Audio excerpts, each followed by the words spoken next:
Hello guys, আসসালামু আলাইকুম। This is Rafi. এবারের অফিসিয়াল ট্যুর ছিল সীতাকুণ্ডতে, তারই খণ্ডচিত্র নিয়ে আপনাদের সামনে আসলাম। যা হোক, দীর্ঘ 14 ঘন্টা জার্নির পরে মুন্সিগঞ্জে দাওবন্দিতে প্রচণ্ড জ্যামের আটকা পড়ে যাই। তো এখানে হাইস থেকে নেমে এই দৃশ্যগুলো নিচ্ছিলাম আর আপনাদের সঙ্গে কথা বলছিলাম। হঠাৎ করে এই পরিবেশে বনফুলের দেখা পেয়ে যাই। দেখুন ফুলগুলো কত চমৎকার।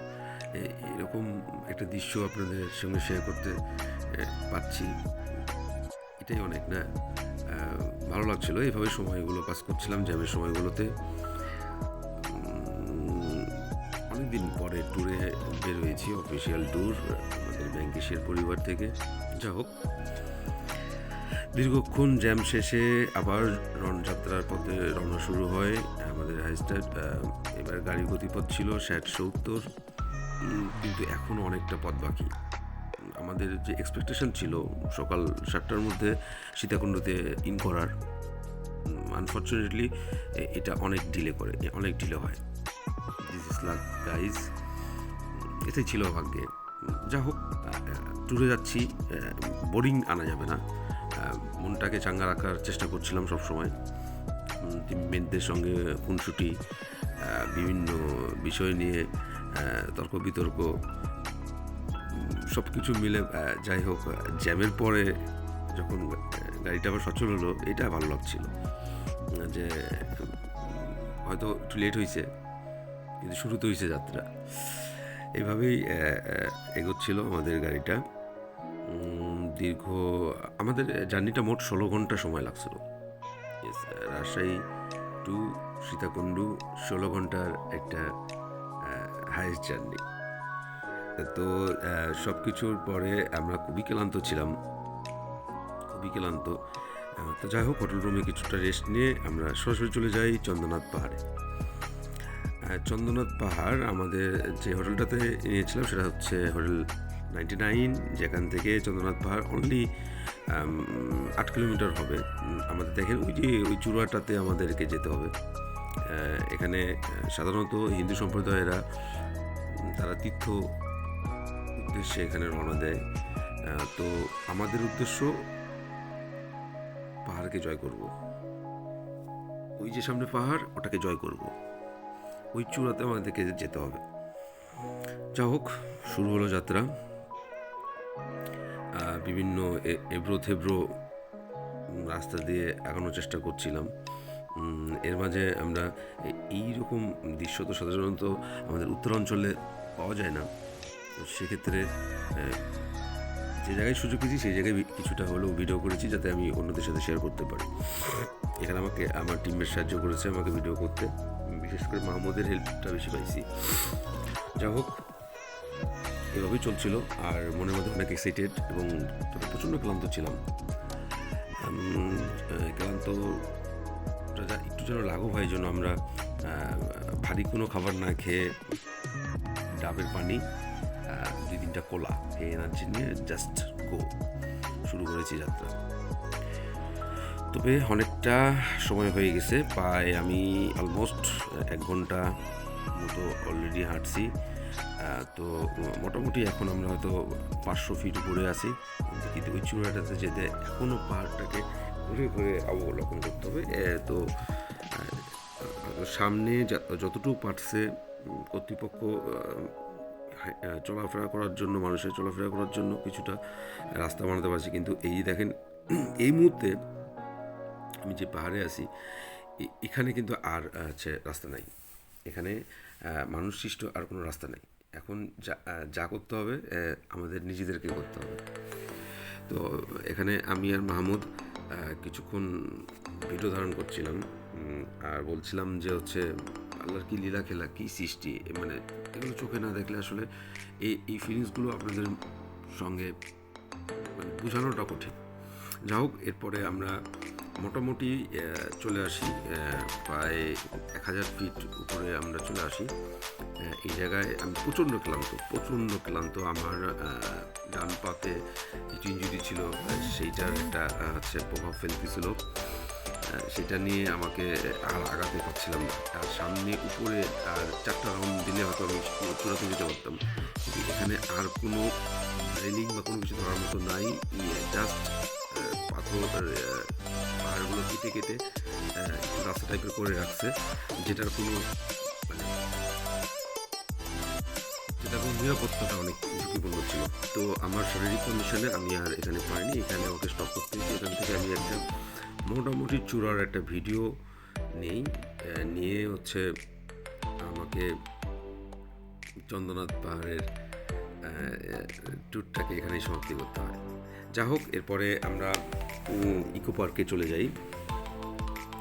আমাদের ইকো পার্কের উদ্দেশ্য ওখানে সুপ্তধারা ঝর্ণা আছে এবং সেই ঝর্ণাটাকে আগে আমরা এনজয় করব।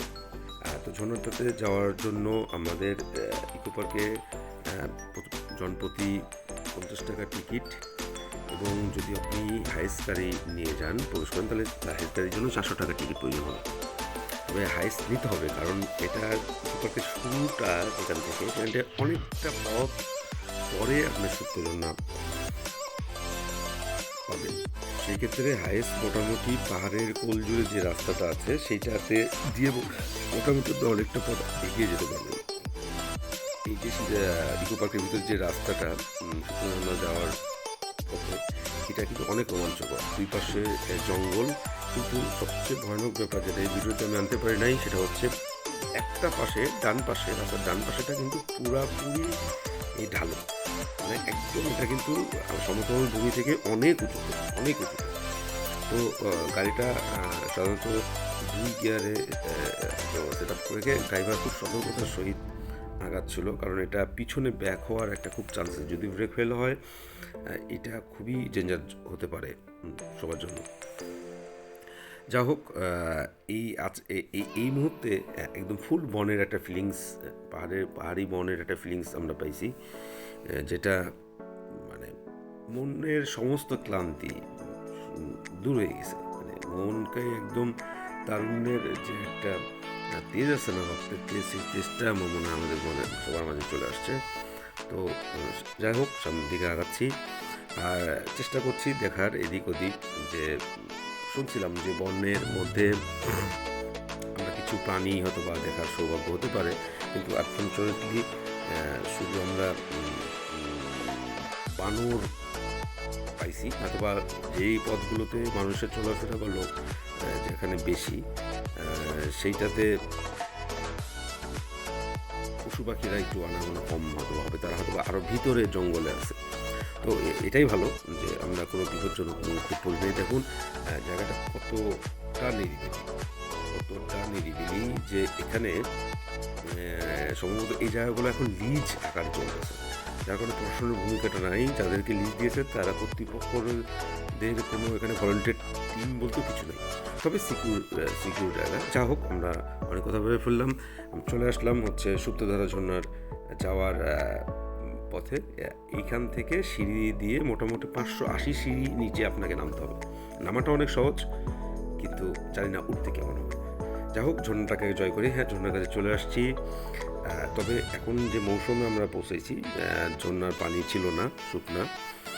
তবে আমার চ্যালেঞ্জ এখন যে আমি এই ঝর্ণার চূড়াতে যাব। আমি একটা পাহাড়ের গোল জোরে রাস্তা খুঁজছি, এখানে এসে আমি একটা দোলনা টাইপের কিছু পাইছি, সেখানে দোলনা নিয়ে একটু সরে ফেরার চেষ্টা করলাম। যা হোক, এর পরের যে ছবিটা আসবে সেই ছবিটা তুলতে আমাকে মিনিমাম 600 ফিট উপরে উঠতে হয়েছে, যেটা পাহাড়ের লতাপাতা গাছ ধরে।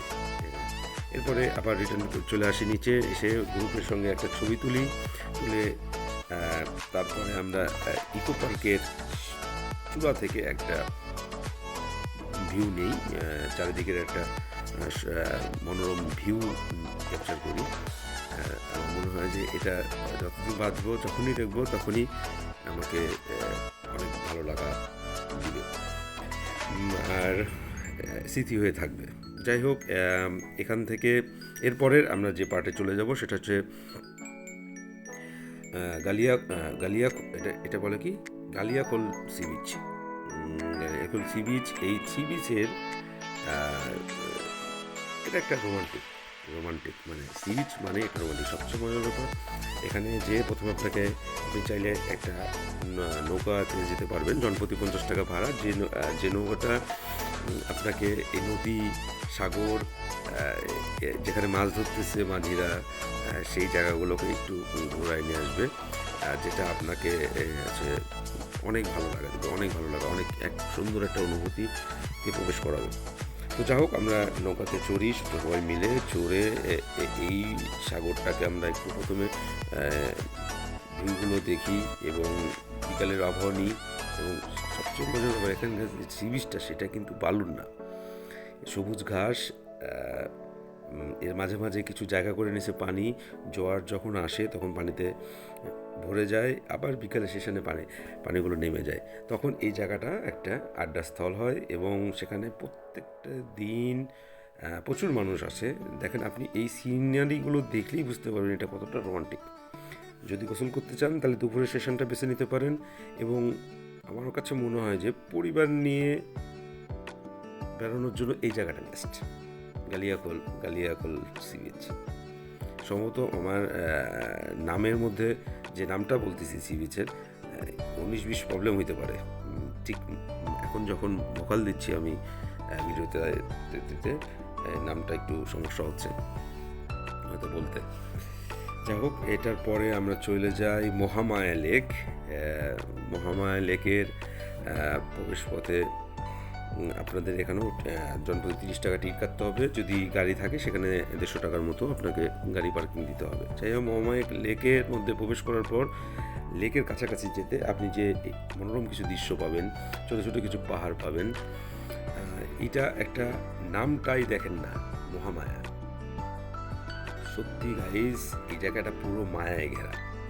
যাই হোক, আপনারা হচ্ছে যদি লাঞ্চ আওয়ার টাইমে যদি যান, প্রবেশ করেন, বাইরে খাবারটা কিছুটা আপনাদের কাছে আনইজি লাগতে পারে বা ভালো মানেন না, তবে ভেতরে ঢোকার পর মহামায়া ক্যান্টিন আছে, ক্যান্টিনের সব ধরনের খাবার আপনারা এখান থেকে সংগ্রহ করতে পারবেন, বা লাঞ্চ টাইমে গেলে লাঞ্চ করতে পারবেন, বিকেল টাইমে গেলে নাস্তা করতে পারবেন। যাই হোক, আমরা মহামায়া লেকের যেখান থেকে মূলত নৌকা ছাড়ে সেখানে আমরা প্রবেশ করতেছি, এবং এখানে সবচেয়ে মজার ব্যাপার, এখানে আপনি কয়েকভাবে হচ্ছে আপনি নৌকা নিতে পারেন। সেটা হচ্ছে যদি শ্যালো মেশিনে চলে এরকম নৌকা নেন, গোটা লেকটা 10 বর্গমিটার জুড়ে এই লেক, সব চারপাশে পাহাড়, মাঝখানে সুন্দর শীতল পানি।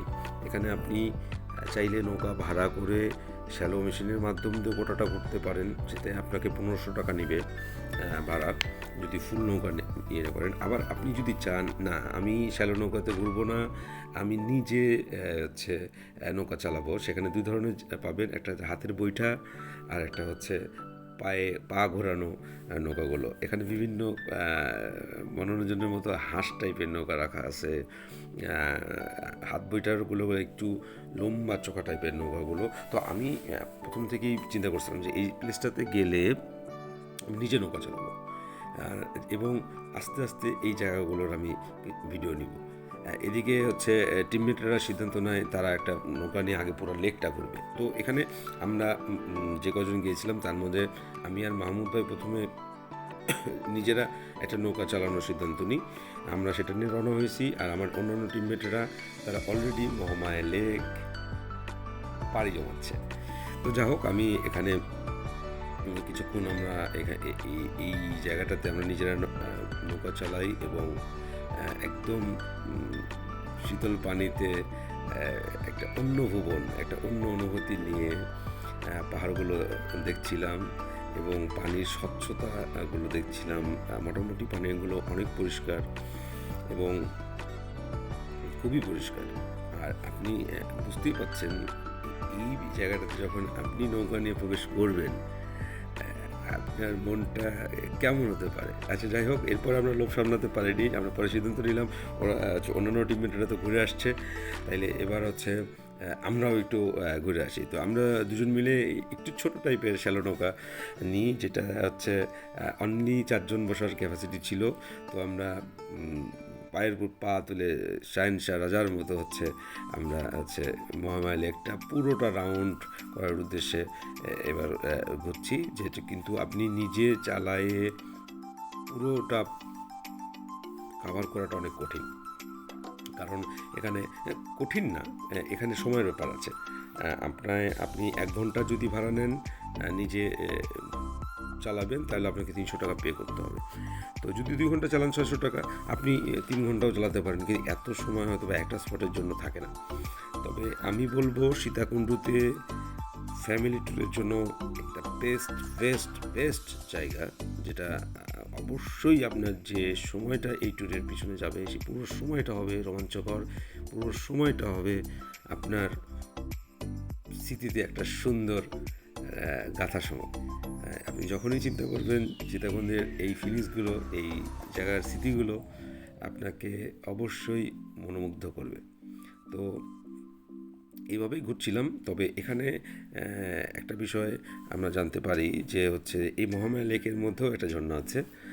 তো আমরা যখন নৌকাটা ভাড়ায় চুক্তি করলাম, তারা বলল যে আপনাদেরকে ওই ঝর্ণার কাছে আমরা নিয়ে যাব এবং ওখানে আপনারা 20 মিনিটের একটা ব্রেক পাবেন এবং এই 20 মিনিটের মধ্যেই আপনারা ওই ঝর্ণাটা উপভোগ করে আবার নৌকাতে ব্যাক করে আসতে হবে। ওকে, আমরা আমরা আমরা সে পথেই হয়তো যাচ্ছি পরে। কিন্তু এই মহামায়া লেকটা এত বড় আর এত সুন্দর, দুই পাশে পাহাড় এবং শীতল পানি এবং স্বচ্ছ পানি, মানে আপনি শুধু চিন্তাই করতে থাকবেন যে সৃষ্টিকর্তা মানে কত সুন্দর হতে পারে সৃষ্টিকর্তার সৃষ্টি। আসলে আমরা যদি কর্মব্যস্তময় জীবনে সবসময় যদি ব্যস্ততার মধ্যেই যদি দিনগুলো পার করি, আসলে আমাদের জীবনটা একটা জায়গায় আটকে যায়। আপনার জীবনটাকে চাঙ্গা এবং রোমান্টিকতা নিয়ে আসতে হলে এবং কাজের স্পিডটাকে দ্বিগুণ করতে হলে মাঝে মাঝে ট্যুরটা আপনার জন্য অনেক হেল্পফুল হবে। তো এবার যেহেতু ট্যুরটা করেছি টিমমেটদের সাথে, এই জায়গাগুলোর অভিজ্ঞতা নিয়ে যাচ্ছি, মনে মনে ভাবছি আমার ছেলেটাকে আমি খুব মিস করছি। এই ট্যুরে আমার সাফন বাবাকে আমি খুব মিস করছি। আমার কাছে প্রতিটা জায়গায় মনে হয়েছে এখানে যদি সাফন থাকতো ও অনেক আনন্দিত হতো। আমার ছেলেটার বয়স এখন 3 বছর। ওর এই মুহূর্তে এই পানি, পাহাড়, বিচের সবুজ ঘাস, মনে ওর উদ্দীপনা, ওর আনন্দগুলো যদি আমি এখন দেখতে পেতাম খুবই ভালো লাগতো। কিন্তু যা হোক, দুর্ভাগ্য হলেও সত্য যে ও তো এখন নাই কাছে। তবে মাথায় নিছি যে হচ্ছে ফ্যামিলি নিয়ে ট্যুর করার মতো একটা বেস্ট প্লেস পেয়ে গেছি। যা হোক, ভিডিওটা একটু অনেক সময় ধরে করা, অনেকগুলো স্টেপে ভিডিওগুলো করা। এত সময় ধরে আপনারা যারা ভিডিও এখন পর্যন্ত দেখে আসলেন এতক্ষণ, আপনাদেরকে অসংখ্য ধন্যবাদ। ধৈর্য নিয়ে দেখছেন। তবে আমার মনে হয় আরেকটু ধৈর্য নিয়ে যদি পুরোপুরি শেষ করতে পারেন তাহলে আরও মজা পাবেন। এখন আপনাকে এই মুহূর্তে যেহেতু একটু লং টাইম একটা সিনারিও ভিডিও চলছে, এর মাঝে আমি একটু ভ্রমণ গাইডটা বলে ফেলি। এখানে সীতাকুণ্ডুতে আপনি মেন শহরেই আপনি হোটেল পেয়ে যাবেন। আর এখানকার যতগুলো হোটেলের আমি দেখছি, রিভিউগুলো দেখছি, আমার মনে হয় হোটেল 99টা আপনাদের জন্য বেস্ট হবে এবং প্রাইসটাও, থাকার যে প্রাইস সেটাও অনেক রিজনেবল।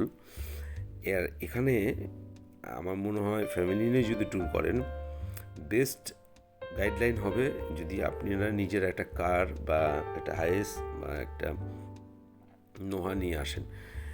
কারণ যদি গাড়িতে ভ্রমণ করেন বা ট্রেনে আসেন, আপনাকে কাটা পথে আপনাকে জার্নিটা আপনার জন্য কিছুটা হলেও কষ্ট দেবে। যদি আপনার কাছে একটা নিজস্ব কার বা একটা হাইস থাকে, আপনি হোটেলে চেক ইন করার পরে এইখানকার প্রত্যেকটা স্পট মোটামুটি 10 থেকে 15 কিলোমিটারের ভিতরে আপনি পেয়ে যাবেন। যেমন ধরেন, আমরা হোটেল 99-এ অবস্থান করছিলাম, সেখান থেকে চন্দ্রনাথ পাহাড় অনলি 15 কিলোমিটার। আবার আমরা হোটেল থেকে আবার যখন আমরা সি বিচে গেলাম, সেটাও আমরা অপোজিট সাইডে 8 কিলোমিটার ব্যবধানে পেয়ে যাই। আবার আমরা যখন ইকো পার্কে গেলাম, সেটাও আমরা 7-8 কিলোমিটার মধ্যে পেয়ে যাই। ইভেন আমরা মহামায়া লেকটা জার্নির শেষ স্পট হিসাবে রাখছিলাম, কারণ এইটা আমাদের ব্যাক করার ক্ষেত্রে সুবিধা হতো। কারণ আমাদের সীতাকুণ্ড পৌঁছানোর প্রায় 26 কিলোমিটার আগে এই মহামায়া লেকটা আমরা হাতের নাগালে পেয়ে যাই। কিন্তু আমরা জানি এটা শেষে রাখছি, কারণ আমরা অনেকটা পথ এগিয়ে সেই স্পটটা দেখে আমরা হচ্ছে যাতে আমাদের জার্নির বা আবার আমাদের হোমল্যান্ডে ফিরে আসতে পারি, বা আমাদের হচ্ছে রাজশাহীতে ফিরে আসার পথে আমরা এটা শেষটা দেখে আমরা ফিরে আসি। তবে আর এটা শেষে রাখার আর একটা উদ্দেশ্য ছিল, আমি যখন এগুলো রিভিউ দেখছিলাম এই সীতাকুণ্ডতে যাওয়ার আগে, আমার মনে হয়েছে শেষ সিটিটা হোক সবচেয়ে বেস্ট। আর আমার কাছে মনে হয়েছে এখানে যতগুলো স্পট আছে, আমার চোখে এটা ছিল সবচেয়ে বেস্ট স্পট, সবচেয়ে বেস্ট। এটা এত সুন্দর, এটা আল্লাহর এত সুন্দর সৃষ্টি, যা হোক বলে বোঝানো যাবে না, আপনারা আসলে বুঝতে পারবেন। আর এই যে দেখুন, এই যে এখান থেকে বোট অনেকগুলো নৌকো এখানে ল্যান্ড করছে এবং সেখান থেকে লোকগুলো নামছে। আসলে এটা মূলত ওই যে ঝর্ণাটার কথা বলছিলাম মহামায়া লেকের মাঝে, সেই ঝর্ণাতে যাওয়ার রাস্তা। এখানে বোট থেকে নেমে সামান্য একটু হাঁটলেই আমরা ঝর্ণাটার দেখা পেয়ে যাব। যাই হোক, কিছুক্ষণ পরে ঝর্ণার সামনে ছবি চলে আসলো। এই তো দেখেন, এই পাশে ঝর্ণাটা এই পাহাড়ের গোল থেকে নেমে আসছে, এই যে এখান থেকে ঝর্ণাটা শুরু হয়েছে। যাই হোক, এই ঝর্ণাটাও উপভোগ করলাম। এখানে একটা ভালো লাগা ছিল, এখানে পানি ছিল, ঝর্ণাতে পানি ছিল। যাই হোক, ঝর্ণা দেখার শেষে আমি আর মাহমুদ ভাই আবার নৌকাতে ব্যাক করে আবার মহামায়া লেক উপভোগ করতে করতে ফিরছিলাম আর কি। ফিরতে ফিরতে আমাদের টাইমটা কিন্তু সন্ধ্যা হয়ে আসছিলো, সন্ধ্যা ঘনিয়ে আসছিলো, আর কিছুক্ষণের মধ্যেই হয়তো সন্ধ্যা নেমে আসবে। যা বলছিলাম যে আপনারা ঢাকা থেকে যারা আসবেন তাদের জন্য এই স্পটগুলো অনেক ইজি, কিন্তু আমাদের উত্তর অঞ্চলের যমুনার ওপারের সবগুলোর জন্য অনেক দূরত্ব, জার্নিটাই আপনাকে একটা ভালো আপনাকে দুর্বল করে দিবে। কিন্তু স্পটে যখন চলে আসবেন, এই দৃশ্যগুলো আপনার মনের ক্লান্তি, শরীরের ক্লান্তি সব দূর করে দেবে। তবে এই জন্য এই সীতাকুণ্ড উপভোগ করতে হলে আপনি ডে 1 ট্যুর না রেখে আপনারা যদি 3 দিনের যদি একটা ট্যুর প্ল্যান করেন, তাইলে এটা আপনাদের জন্য বেস্ট হবে। যা হোক, বলতে বলতেই দেখেন সূর্যটা অস্ত যাওয়ার জন্য ঘনিয়ে আসছে। আমরা এখান থেকে এভাবেই শুরু করছি শেষ জার্নিটা। এখানে কিছুক্ষণ পরে আমার টিমমেটরা অলরেডি আমাকে ফোন দিচ্ছে যে ভাই আপনারা দুজন কোথায়। তো ওরা তো উপভোগ করে ফেলছে, ওরা উপভোগ করে পানি নেমে গেছে, আমাদের জন্য ওয়েট করতেছে। আমরাও আর কিছুক্ষণ মধ্যেই হয়তো বা এখান থেকে নেমে যাব। যা হোক, সূর্য অস্তের এই ভিউটা হয়েছে 100 কোটি টাকার ভিউ। 100 কোটি টাকার ভিউ, আসলে 100 কোটি না, আসলে টাকা পয়সা দিয়ে এগুলো পাওয়া যায় না। যা হোক, জার্নি এখানেই আমাদের সমাপ্তি হয়ে যায়। এরপরে এই যে যমুনা সেতু ক্রস করছি আমরা যাত্রাপথে, ক্রস করে আমাদের জার্নিটা এবারের মতো আমাদের সীতাকুণ্ড ট্যুরের সমাপ্তি। পুরো জার্নিটা অনেক এনজয় করেছি, অনেক এক্সাইটেড ছিল, এবং পাহাড়, সমুদ্র, নদী, লেক, তারপরে সাগর, একসাথে এত কিছু একটা ট্যুরের মধ্যে অ্যাচিভ করা, বা এত জায়গায় ফুটপ্রিন্টটাকে ফেলে আসা, নিজের ফুটপ্রিন্ট, এবং এই জায়গাগুলোর সঙ্গে সাক্ষী হয়ে আসা, এটা সত্যি মহান আল্লাহ পাকের দরবারে অনেক শুকরিয়া জানাচ্ছি যে আমরা সবাই ভালোভাবে গিয়েছিলাম এবং ভালোভাবে সবাই ফিরেছি। আল্লাহ পাকের কাছে শত শত শুকরিয়া জানাচ্ছি। এরকম যেন আমরা আরও করতে পারি, সেই তৌফিক বা সেই তাকদীর যেন আমাদের থাকে, এটাই চাই। তো আল্লাহ হাফেজ সবাইকে, আসসালামু আলাইকুম।